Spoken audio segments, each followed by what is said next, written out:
What would await an accidental tourist in UAE? I wondered as I came out of the airport into the open air. Yes, I was an accidental tourist.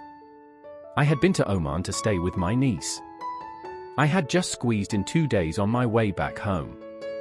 But 2 days were enough to give me an eyeful and plenty of food for thought. The dense clouds hovering above the wings of the aircraft had already given me an eyeful. And the desert, which seemed to stretch endlessly, was a spectacle too. The long drive in my friend Ashokan's car from Ras Al Khaimah to Abu Dhabi was a memorable experience. We never got tired of stopping and venturing out into the beach. The sea had the same serene appearance everywhere. One feels a kind of heavenly bliss at these quiet beaches. At Swayhan in Abu Dhabi, I caught sight of something unexpected.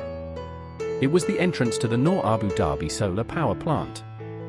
It is the largest single-site solar power plant in the world, producing a stupendous 1.2 gigawatts of power. Of course, tourists are not allowed inside. I had to satisfy myself with the magnificent photographs of the power plant on the net. The plant has an amazing 3.2 million solar panels. I wish tourists were given an aerial view of the plant. I was able to view the imposing Burj Khalifa, the tallest building in the world. Climbing it all the way up would take you to the top of the world. Of course, I could not do it. A boat ride at Dubai late in the evening was a fascinating experience. The dazzling lights and their reflections on the creek give you a feeling of being out of the world. It was only matched by a ride on the metro from Al Nada to Stadium. Watching the landscape from a train is always entertaining. But here was a landscape totally different from anything I had ever seen. But nothing matched the Louvre Abu Dhabi Museum, a marvel by any standards.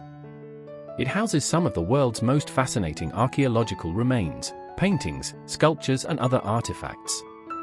It carries the name of the famous Louvre Museum in France on an agreement.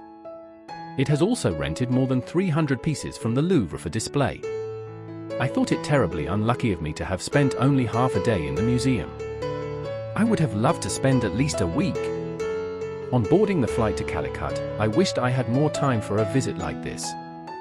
At least 2 weeks. Another time.